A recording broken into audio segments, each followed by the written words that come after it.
नमस्कार मित्रांनो, स्वागत आहे आपल्या चॅनलच्या नवीन व्हिडिओमध्ये. आणि आज आपण चाललो आहे गणपतीपुळ्याला आणि सोबत आहे ते सर्व मंडळी. बघा, ही आहे ऐश्वर्या, स्मिता, अजय आणि आपली ही गाडी, भाऊजीची गाडी घेऊन चाललो आपल्या. अजय भाऊची निशा आहे, ही गुड्डू आहे आणि दोघं आतमध्ये झोपले आहेत. तर बघूया आपला पुढचा प्रवास करतात. आपण शालीमारला तर पोचलो आहे आणि शालीमारनंतर आपला दुसरा स्टॉप असेल तो खेडला. आता बघूया. तर आमचा पहिला एक स्टॉप फोडलेला आहे. एक पहिला घेतोय, जरा तरतरी आली पाहिजे.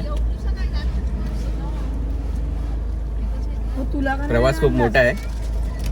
350 किलोमीटरचा गणपतीपुळ्याला जायचं आपल्याला, त्यामुळे थोडी एनर्जी असलीच पाहिजे. अजून मला वाटतं 250 किलोमीटर बाकी आहे. आणि हा आपला गोवा हायवे. आता पुढे आता आपण गोवा हायवेला लागणार आहोत. तर गोवा हायवेला लागल्यानंतर मग बघूया पुढचा प्रवास तुम्हाला दाखवतो मी व्हिडिओमध्ये. तर आता आपला पुढचा प्रवास सुरू झाला आहे. आता आपला नेक्स्ट स्टॉप आला खेडच्या इथे असेल आणि मला असं वाटतं आता बाकीची मंडळी सर्व झोपतील. आपला भाऊ आणि आपण दोघे आता जागे असणार आहेत फक्त. तर बघूया, आम्ही मस्त गप्पा मारत वगैरे रेडबुल पियत जाणार आहोत. आणि आपली गाडी थोडी आता पळवणार आहोत जरा आपण, कारण ते आता आपण एनर्जी घेतलेली आहे जरा गाडीमध्ये. ऑलरेडी एनर्जी टाकली आहे कारण की गाडीची टांकी फुल आहे. चला तर बघूया पुढे. तर आता आपण पोचलोय पोलादपूरला आणि टाइम झालाय 4 वाजलेत. आपला खेडला पोचायचा एम होता, पण आपला तो काही साध्य झाला नाही. तर आता बघूया, आपण लवकर अंतर कापायचं ट्राय करू. सॉरी, अजून 15 मिनटं बाकी आहेत बोलतात आमची सेट. तर बघूया काय पोचतो का आपण खेडला. मला असं वाटतं पोचू शकतो आपण 15 मिनटात.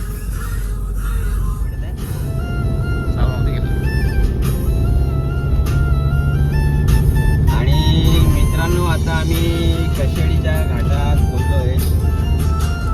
कशेडी घाट लागेल आता इथून आपल्याला पुढे, कशेडीचा बोगदा वगैरे. रस्ता बराचसा चांगला आलाय, मस्त मजा येते गाडी चालवायला.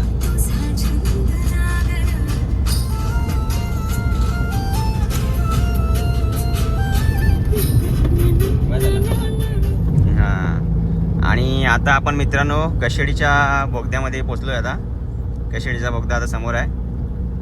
आणि पहिला आहे ना, ह्या वरच्या साईडला एक रस्ता होता, म्हणजे घाट होता पहिला, आणि तो आता घाट राहिला नाही. हा बोगदा बनलाय मस्त एकदम. कशेडीचा बोगदा तुम्ही बघू शकता, किती मस्त बनवलेला आहे बोगदा, एकदम चांगला.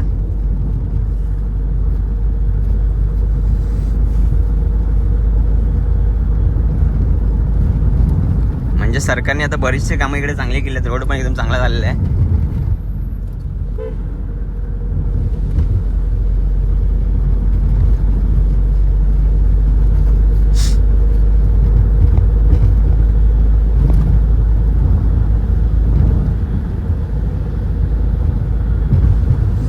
जिथे आपल्याला पहिला अर्धा पाऊण तास लागायचा, तिथे आपल्याला आता 10 ते 15 मिनटं लागतात फक्त. घाट थोडासा घाट ते चढल्यानंतरला मग बोगदा लागतो आणि बोगदा पार करण्यासाठी 5 मिनटं. म्हणजे आपला अर्धा ते पाऊण तास आपल्याला वाचतो इकडे.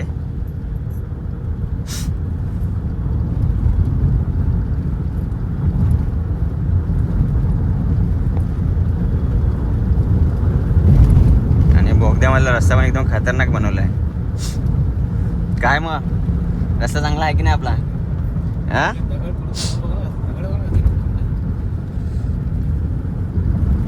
अरे कोण म्हणतं होत नाही.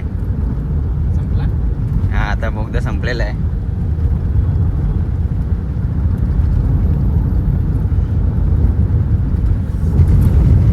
बोगदा समाप्त. आणि मित्रांनो, आता आलोय आपण खेडच्या पुढे. आणि इथे ना एकदम घाण वास येतोय असा, म्हणजे श्वास घ्यायला सुद्धा त्रास होत आहे. तर तुम्हाला माहीत असेल कुठे आलो आपण आता, तर तुम्ही कमेंट्समध्ये मला नक्की सांगा. जे कोणी इकडचे आहेत खेडचे वगैरे, त्यांना सगळ्यांना माहिती असेल की आपण कुठे आलो आहे आता. खूप घाण वास येते, खूप घाण. आणि आपले जे सरकार आहे आता नवीन, ते अजून एक इथे इंडस्ट्री आणायचा प्लॅन करत आहे. त्यामुळे तुम्ही मला नक्की सांगा कमेंटमध्ये की हे कोणते शहर आले ते आता. आणि ह्यानंतर आपण चिपळूणला जाणार आहोत. आता आपण चिपळूणला पोहोचलोय पण ह्या चिपळूणच्या ब्रिजचं काम कधी होईल मला काही कळत नाही. कित्येक वर्ष मी बघतोय हा ब्रिज अजून आहे तसंच आहे. हे सरकार ह्या ब्रिजचं काही काम करते की नाही मला कळत नाही. हा ब्रिज नसल्यामुळं मला वाटतं अर्धा ते पाऊण तास आपला एक्स्ट्रा जातो इथून बाहेर पडण्यासाठी. सावर्ड्याच्या पुढे आलोय आणि रस्त्यावरती खूप फॉग आहे बघा किती. धुका आहे धुका, एवढं धुका आहे ना. तर मित्रांनो अशा धुक्यामध्ये गाडीने मी हळू चालवा आणि स्वतःची काळजी घ्या, कारण की पुढे काही दिसत नाही बघा, एकदम ब्लर दिसतंय. तुम्हाला कॅमेऱ्यामध्ये एवढं चांगलं दिसेल पण मला इथे काहीच दिसत नाही. तर अशा रस्त्यावरून नेहमी गाडी चालवताना काळजी घ्या तुम्ही. घाई करू नका, आरामात गाडी चालवा. संगमेश्वरला पोचलोय आणि रस्त्याची हालत खूप बेकार आहे इकडे. आतापर्यंत खूप चांगला रस्ता आम्हाला भेटलेला, पण हा रस्ता अतिशय बेकार आहे. खूप खड्डे आहेत आणि गाडीची पण हालत बेकार होते. हे बघा, तुम्हाला आवाजावरूनच कळत असेल बघा, रस्त्याचं पूर्ण काम चालू आहे. खूप बेकार आलं ते सर्व.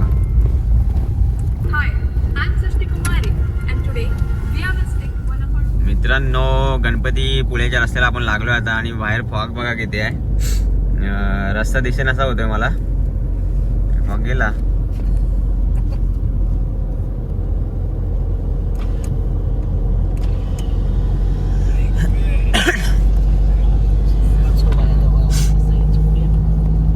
हे बघा बाहेर तुम्हाला फॉग दिसत असेल. हा पूर्ण फॉग आहे रस्त्यावर. हे बघ. तर मी आता शेड झालोय आणि दुसरा माणूस गाडी चालवायला बसलाय आता.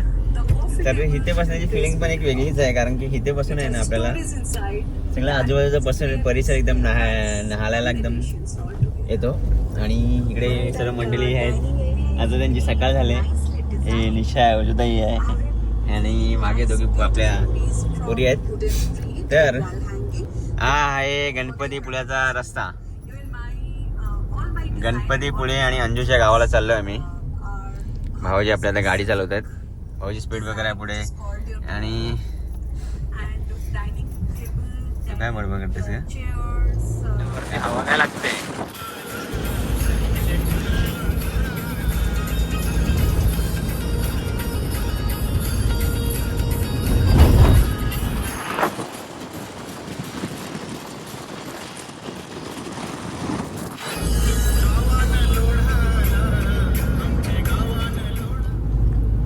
पूर्ण रस्त्याला फॉग आहे एकदम. पुढच्या रस्त्याच काय दिसत नाही बघा. हा गणपतीपुळे जयगड रस्ता आहे आणि पूर्ण रस्त्याला फॉग आहे. जरा पण रस्ता नाही दिसत आहे. गाडी चालू आहे.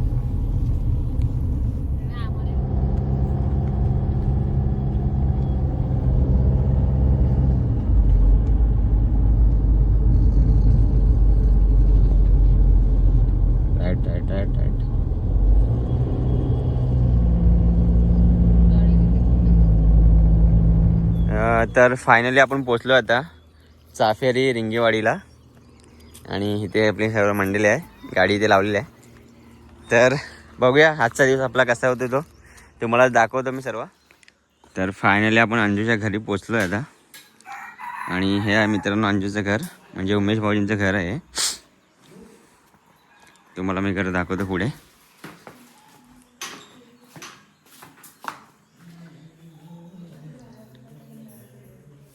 हे बघा, असं कोकणी घर आहे आपलं.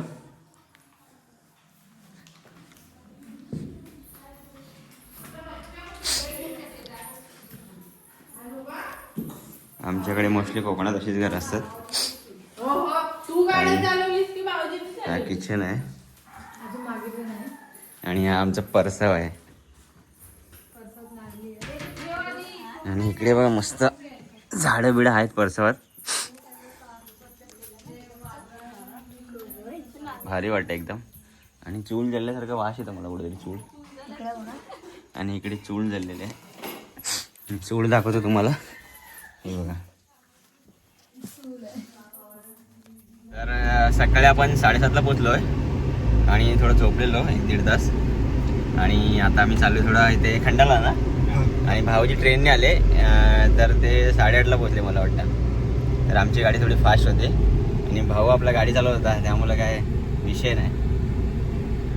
तर मित्रांनो आता आम्ही चाललोय गणपतीपुळ्याला आणि इथे आपली सर्व पब्लिक आहे.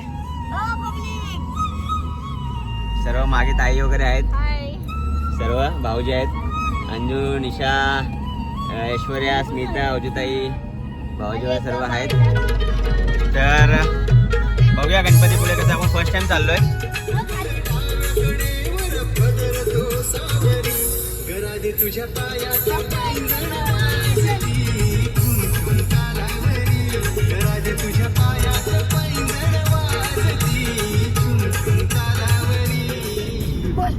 आम्ही गणपती विसर्जन करायला येतो इकडे.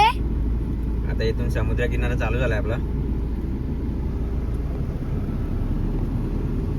मी तर पोहणार पण इथं लय लांब आहे. आता आपण पोहोचलोय तिवरी बंदरला. आम्ही दिवली बंदरला पोहोचलोय. आता किती तास लागतील काय माहित नाही. आम्ही यायला कुणी लावलं. आता आलोय. समुद्र किनारा बघा किती मस्त आहे, स्वच्छ सुंदर आहे. पण जास्त आहे. समुद्र जिंदाबाद. इथे आंघोळ करायला यावा. पण एवढी कुठं घालायची. फायनली गणपतीपुळेला पोहोचलो आपण. आणि गँग 1 2 3 4 5 6 7 8 9 10 11 12 13 14 15 जण 7 सीटर कारमध्ये आलो आम्ही. आणि आता आपण पोहोचलोय गणपतीपुळेच्या इथे. हे बघा, हे इकडे प्रवेशद्वार आहे. संस्थान श्री देव गणपतीपुळे. तर आपण मंदिराचं दर्शन घेऊन नंतर मग थोडा वेळ समुद्रकिनारी फिरणार आहोत.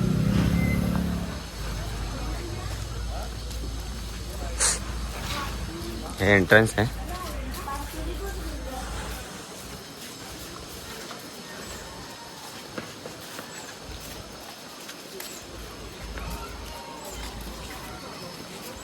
आणि ते बघा तिकडे समुद्र किनारा आज बाजूलाच.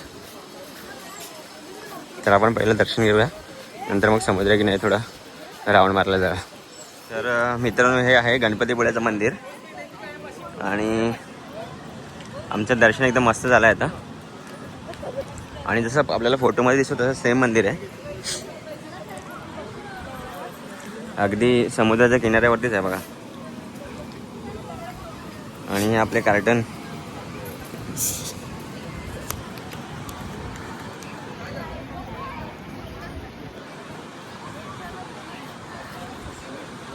हे बघा, हा मंदिराचा बाजूचा समुद्र किनारा आहे सर्व.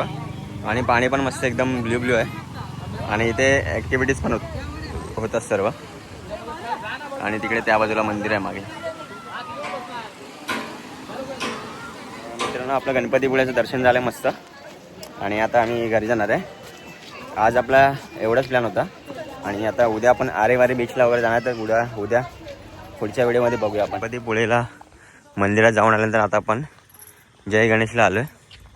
आणि जय विनायकला आलो आहे. आणि हे मंदिर आहे त्याचं. हे आहे जय विनायकचं मंदिर.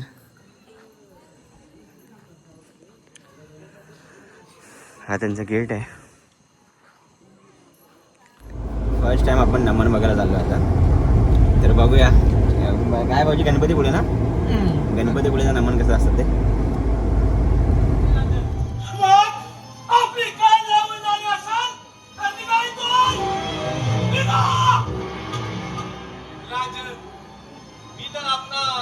सावध करण्यासाठी आलेलो, तुम्ही तर नाराज झाला.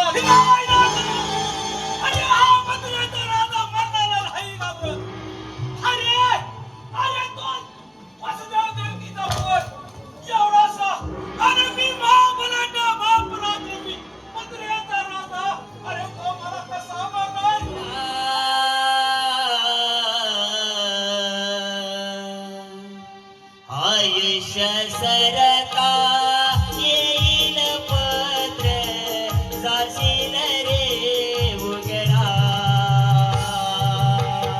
आयुष्य सरता येईल पत्र, जाशील रे उघडा. नगरीचा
वगैरे बघून आलो आता, आणि आता आपण चाललो आरेवारी बीचला ना, आरेवारी बीचला. तर आणि प्राचीन कोकण सुद्धा बघायचं आहे. तर प्राचीन कोकण आणि आरेवारी कसं आहे तुम्हाला मी आज दाखवतो. चला मग.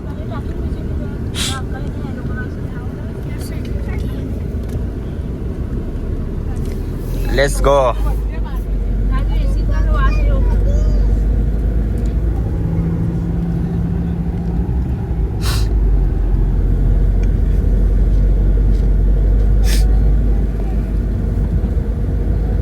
आता आपण प्राचीन कोकणला आलोय. आपल्याला रस्त्यात मध्ये आरेवारीला जातानाच लागले आहे प्राचीन कोकण, गणपतीपुळ्याचे येते.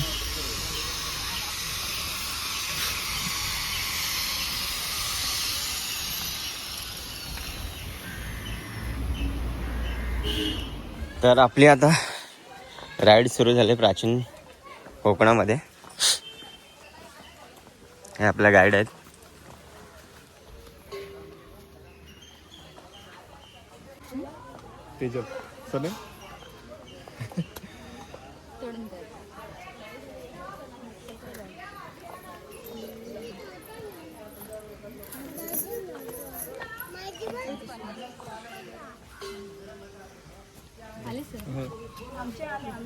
ज्यांच्याकडे कॅमेरा तिकीट आहे त्यांनी इथूनच फोटो काढत चला, कारण एक्झिटचा रस्ता वेगळा आहे. नमस्कार, मी तेजल. प्राचीन कोकण मध्ये मी आपले स्वागत करते. Konkan tourism development and research center ही आमची संस्था आहे. या ठिकाणी आम्ही पर्यटनातून रोजगार निर्मिती हा विषय घेऊन इथे काम करत आहोत. आपली संस्कृती निसर्गातून फुललेली आहे. पूर्वजांनी विविध वनस्पती व प्राणी यांना दैवत्व बहाल करून त्यांच्याविषयी कृतज्ञता व्यक्त केली आहे. पूर्वी प्रत्येक गावात एक राखीव जंगल असे, त्याला देवराई असे म्हणत. त्यातील वनस्पती व प्राणी यांची हत्या केल्यास ते पाप समजले जाईल. विविध धार्मिक ग्रंथांचा अभ्यास करून आम्ही इथे एक नक्षत्र बाग तयार केली आहे.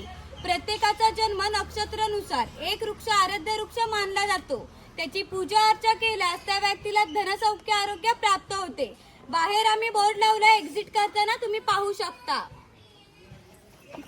चलो.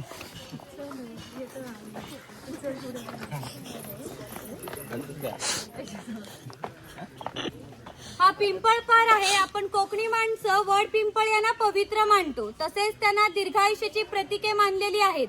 याला पिंपळ पार असे म्हणतात, कारण हा जो दगडी कट्टा बांधला आहे याला कोकणी भाषेमध्ये पार असे म्हणतात. हा पार सुमारे 400 वर्षापूर्वी बांधला गेला. जेव्हा हा बांधला गेला तेव्हा यात पिंपळाचे रोप लावण्यात आले. म्हणजेच हा पिंपळ सुद्धा 400 वर्षापूर्वीचा जुना आहे.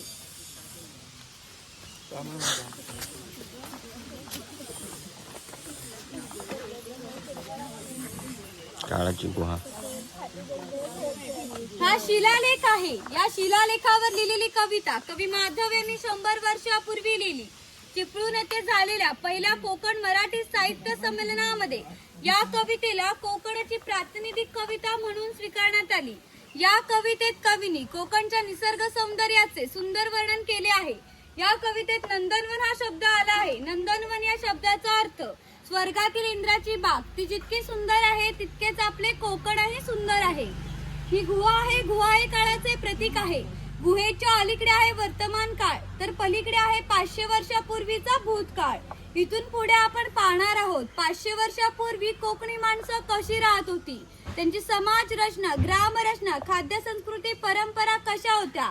गुहेमधून येताना सर्वांनी वाकून या.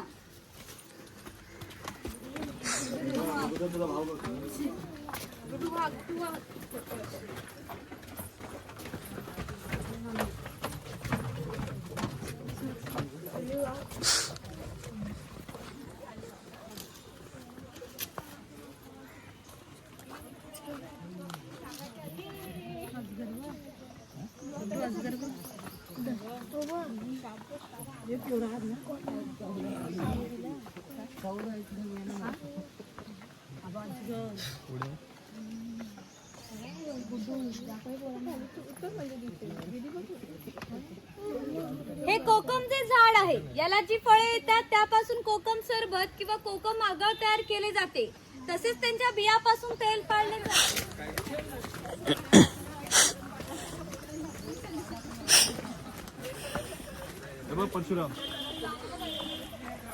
परशुरामाच्या इथे मंदिरामध्ये गेलो आम्ही तिकडे.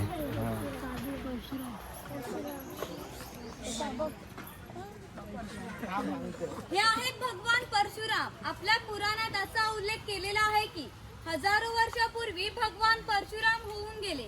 त्यांनी संपूर्ण पृथ्वी जिंकून घेतली. आपण ज्या ह्या रस्त्याने चालतो हा जांभ्या दगडाचा, त्याला कोकणी भाषेमध्ये पाकाडी असं म्हणतं. तर ही पाकाडी आणि आमची पोरं आहे ना, हुशार पोरं दोघं. हुशार पोरं बघ आपले.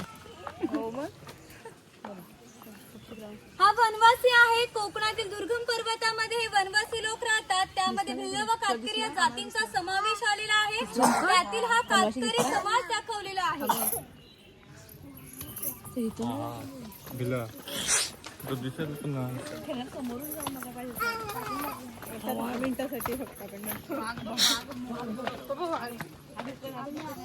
इथे वाघवाघाची गुहा दाखवली आहे. इथे गावशिकार दाखवलेला आहे.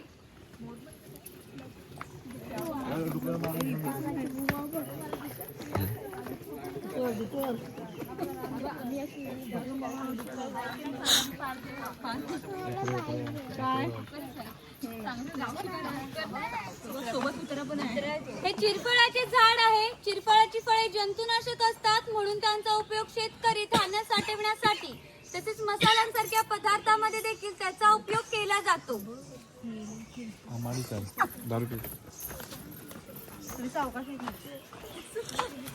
इथे माडीवाला दाखवला आहे ताडी माडी काढताना.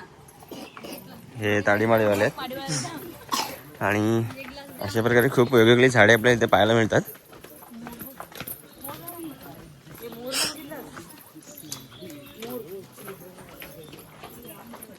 इथे मंदिर आहे आपला ग्रामदेवतेचं. इकडे पालखी आहे.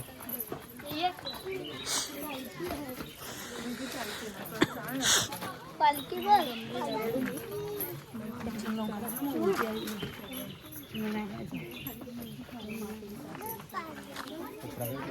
इथे बरेच असे हलकीच्या प्रकारचे कोकणात पहिले वापरले जायचे आणि हे ते खोत आहेत आपल्या गावचे खोत. पाटाचं पाणी हे आहे पाटाचं पाणी. आणि इथे हे आमचे रुद्र आणि ध्रुव खेळतायत दफेला आणि नंदा काकू बसले तिकडे.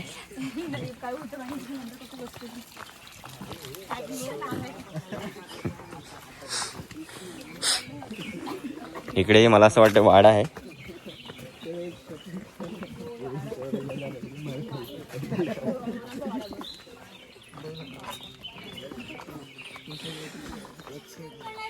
हे मडके वरचेवर लावून यात साठवली जाते.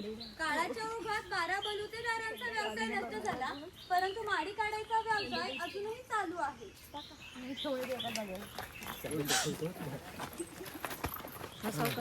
इकडे कुंभार आहेत आणि ती मातीची भांडी बनवतात सर्व. आणि हा आमचा कालू बैल.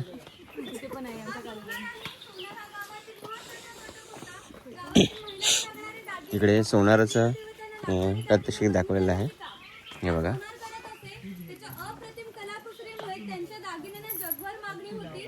शिमगा, नवरात्र व अन्य विया ग्रामदेवतेला दागिने घालण्याचा मान हा सोनाराचा असतो. आणि इकडे वाणी आहेत जी जे व्यापार करायचे बंदरावरून कोकणातून.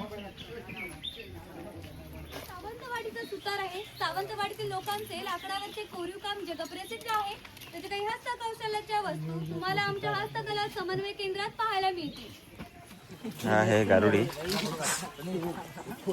जो आपल्याला खेळ दाखवतो. हे सर्व 500 वर्षापूर्वी कोकणातील राजकीय स्थिती अस्थिर होती. त्याच्यातील बरेचसे लोक हे सैन्यामध्ये होते.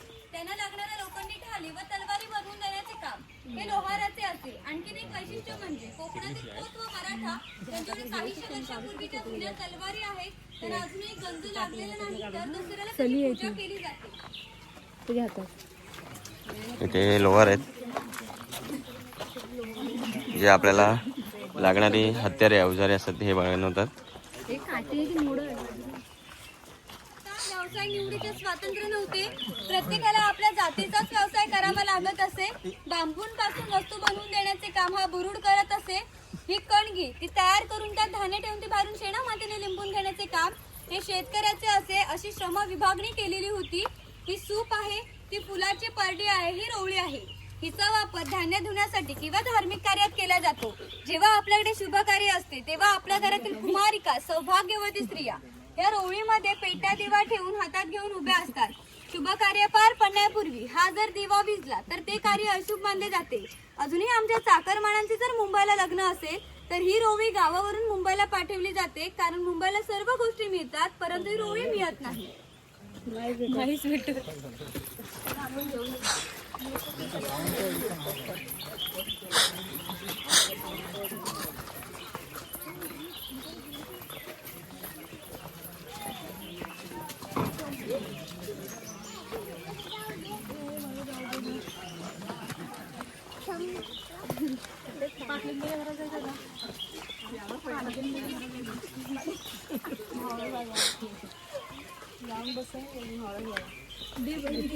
हे स्वयंपाकघर आहे. प्रत्येक समाजाची स्वतंत्र खाद्य संस्कृती असते.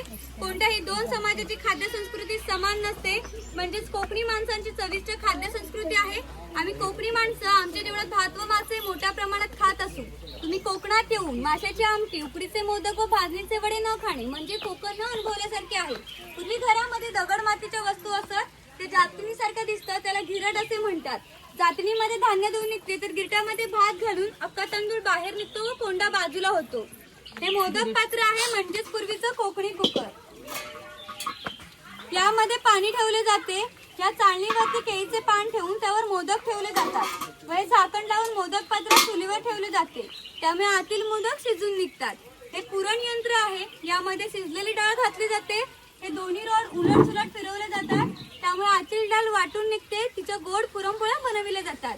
हे शेवयाचे लाकडी यंत्र आहे. ते शेवयाचे लोखंडी यंत्र आहे. तो शेवयाचा लाकडी पाट आहे. हा टिफिन बॉक्स आहे. दोन बाजूला चमचा आहे. टिफिन बॉक्स लॉक आहे. ही चहाची किटली आहे. ती पायली आहे. हे काठवट आहे आणि घंगाळ आहे. ही दगडी उकळ आहे. पूर्वी यामध्ये भाताचे पोहे काढले जात असत. आपल्याकडे जो भात असतो ते रात्री भिजत घातला जातो. सकाळी त्याचे पाणी काढून पोह्याच्या खापरावर भाजला जातो व उखळीमध्ये मुसलीच्या साहाय्याने काढला जातो. त्याचे पोहे तयार होतात. म्हणजेच पूर्वीचे जीवन किती कष्टमय होते. हजारो वर्ष ते याच पद्धतीने जगत राहिले. इथे काही लाकडी चमच्यांचे प्रकार दाखवले आहेत, तुम्ही पाहू शकता. कार्टून म्हणजे आपल्याकडे परत बोलतात ना.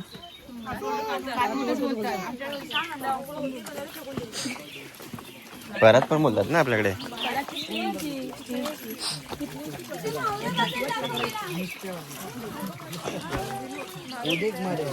इकडे मच्छी मार्केट आहे आपला फेवरेट स्पॉट,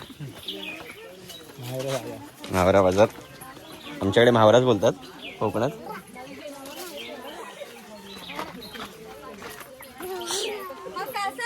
मगाशी सांगितल्याप्रमाणे 12 बलुतेदार हे लोकांच्या घरोघरी जाऊन सेवा पुरवत. हा कासार या मुलीच्या घरी आला आहे. हे या मुलीचं घर आहे. पूर्वी कोकणातील मुलींचं लग्न वयाच्या 8व्या ते 10व्या वर्षी होत असत. तोपर्यंत हा कासार या मुलीला बांगडा भरण्याचा कोणताही मोबदला घेत नसे. ज्यावेळी या मुलीचं लग्न होईल त्यावेळी या मुलीचे वडील ह्या कासाराला एक छोटासा सोन्याचा दागिना करून देत असे. त्या व्यतिरिक्त कोणताही मोबदला हा कासाराला मिळत नसे. म्हणजेच हा कासार या मुलीला 8 ते 10 वर्ष क्रेडिट देत होता. पूर्वीची समाज रचना ही एकमेकांच्या विश्वासावर आधारलेली होती. थोडक्यात 12 बलुतेदार आपल्या कोणत्याही नफ्या तोट्याचा विचार न करता केवळ कर्तव्य म्हणून आपले काम करत होते. बोला. अजून खूप सारे झाडांचे प्रकार आहेत. आणि इथे बघा, इथे गरुडाने शिकार केले सापाची. गरुडाने तिथे सापाची शिकार केली. आणि हे घनदाट जंगल आहे एकदम मस्त.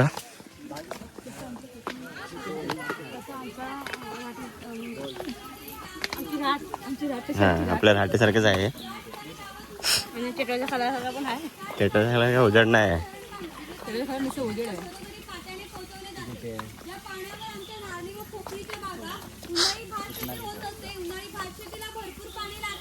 तेवढे पाणी प्रत्येक गावात उपलब्ध होते. म्हणजे ग्रामदेवतेनंतर पाणवठा हे एकमेव ठिकाण आहे ज्या ठिकाणी संपूर्ण गाव एकत्र येत असे.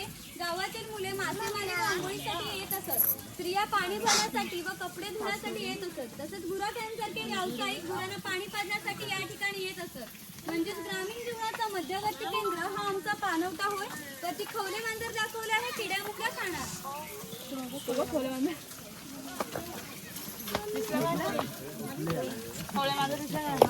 हो.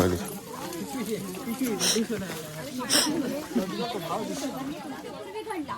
इथून 80 किलोमीटरच्या अंतरावरती मार्लेश्वर नावाचं देवस्थान आहे. एका पर्वतात एक मोठी गुहा आहे.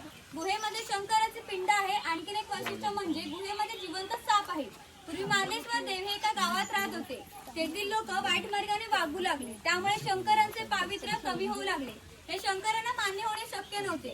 म्हणून त्यांनी गाव सोडून जाण्याचा निर्णय घेतला. मकर संक्रांतीच्या आदल्या रात्री ते गावाबाहेर पडले. गावाबाहेर एका चर्मकाराचे घर होते.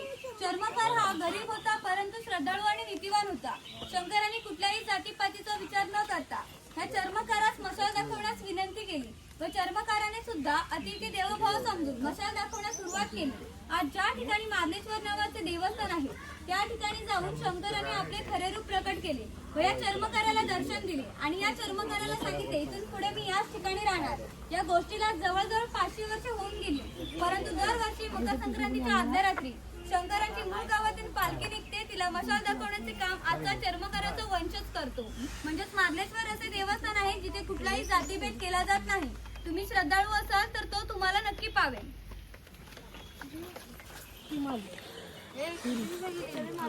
मार्लेश्वरांची प्रतिकृती आहे. दर्शन घेऊन या, मग आपल्याला इथूनच वरती जायचंय. इकडे आता मार्लेश्वरांची प्रतिकृती आहे. मार्लेश्वराच्या मंदिरात मी गेलेलो एकदा लास्ट टाइम. तर आपण इकडे दर्शन घेऊया.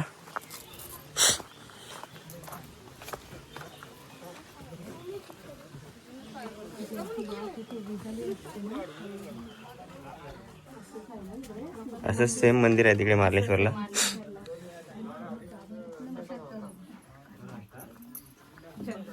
आणि ही गुफा आहे.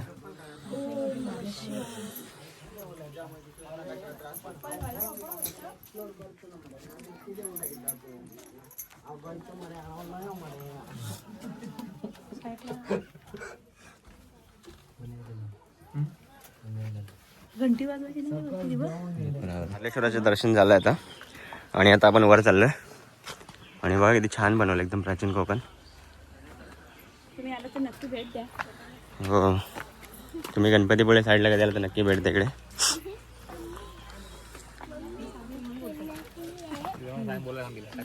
काय बोलते, हिचं हे गाव आहे हिचं गणपतीपुळे. पण ती पहिल्यांदा आले कारण की आमच्या मुले आली ती.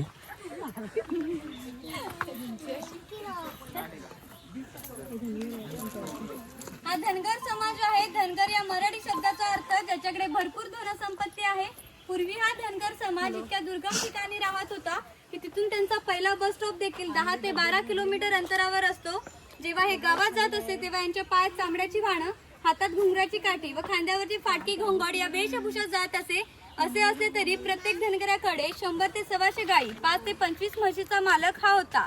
प्रत्येक गायी म्हशीची किंमत 8 ते 10 हजारापर्यंत असे.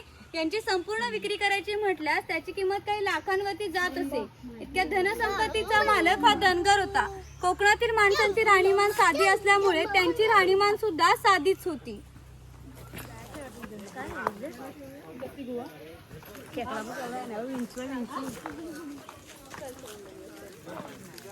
ते बकरीची गोटी अशा आपल्याकडे गोटे असायचे.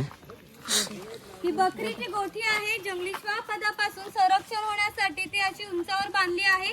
तिच्या आतील 2 बांबूंच्या मध्ये फट आहे कारण त्यांनी केलेला मैला हा त्यातून बाहेर पडत असे.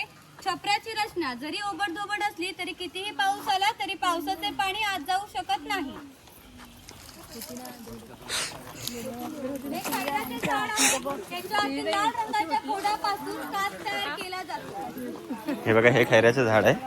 पहिलं आमच्या गावी सुद्धा खैराच्या झाडापासून कात बनवायचे. हो, आमच्या दोघांची आजी हे कात काढायचे.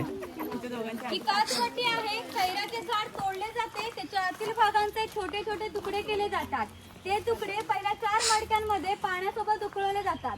जो लाल रंगाचा पाक तयार होतो तो 5व्या मडक्यामध्ये विशिष्ट तापमानात उकळवला जातो व तो पाक सावळीमध्ये सुकत घालून त्याच्या छोट्या वड्या पाडल्या जातात. काच तयार होण्याच्या प्रक्रियेला 3 ते 4 महिने लागतात. हे बकुळाचं झाड आहे ते.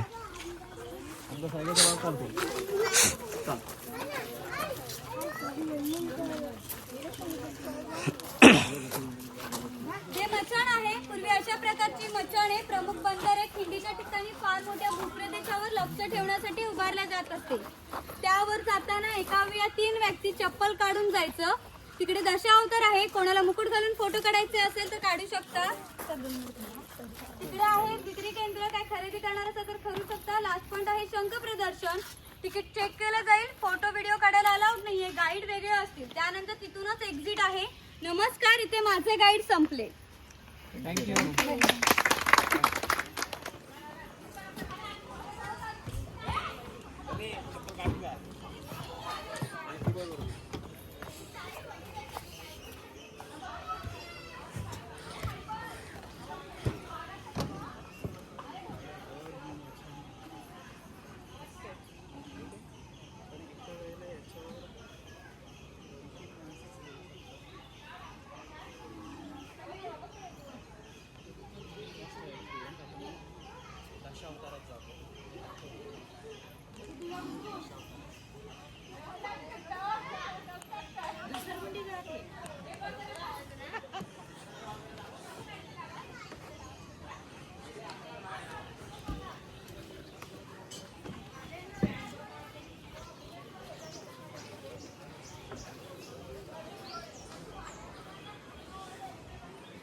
निसर्गाची प्रतिकृती आहे आणि इथे बाजूला जयगड किल्ल्याची प्रतिकृती आहे बघा.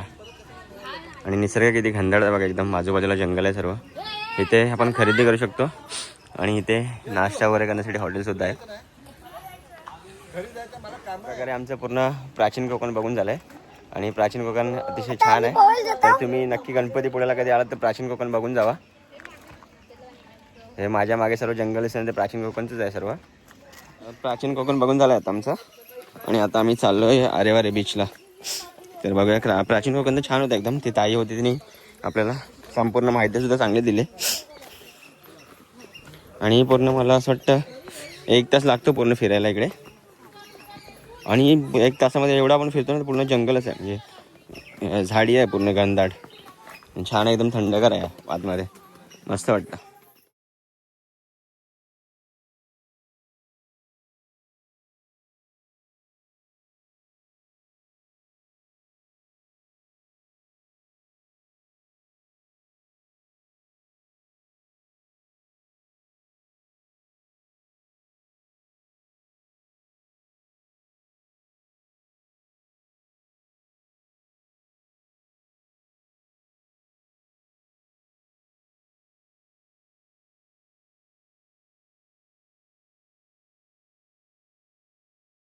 हिंदोळ्यावर मन हे वेडे झुलते, मन तरंग होऊन पाण्यावरती फिरते, अनक्षणात फिरुनी आभाळाला भिडते, मन वाऱ्याचे गुज पावसाचे, खान कसे गैवरते.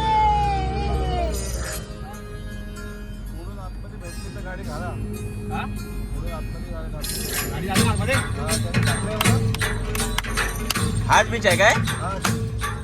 तोच नाही वाटतं मला, वाटतं व्हिडिओ काढायला. तर मित्रांनो, आता आपण आरेवारे बीचला पोहोचलोय.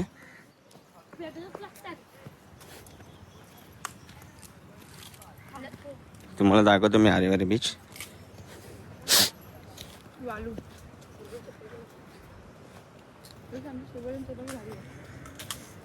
काय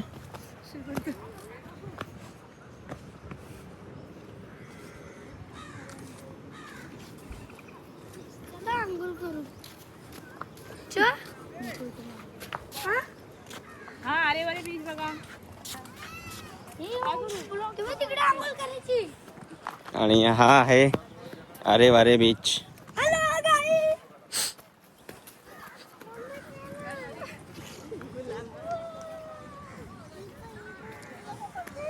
तुम्हाला थोडं जवळून दाखवतो मी. तर हा आहे आरेवारे बीच आणि खूप सुंदर बीच आहे एकदम. मला असं वाटतं पावसाळ्यात तर अजून भारी वाटत असेल.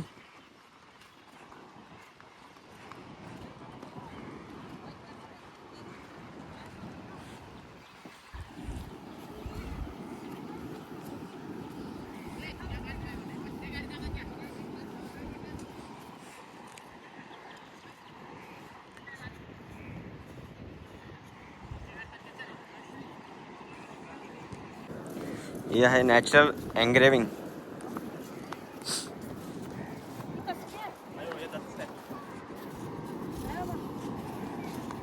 तर मंडळी आमचं झालं आहे आरेवारे बीच आणि कोकण, प्राचीन कोकण बघून सर्व. तर तुम्ही नक्की अवश्य इकडे एकदा भेट द्या. खूप चांगलं आहे कोकण, आपलं बघण्यासारखं आहे. समुद्रकिनारे तर अतिशय सुंदर आहेत. हा आहे आरेवारेचा समुद्र. आपण खाली गेलेलो तिथे आणि वरून बघा किती सुंदर दिसतं.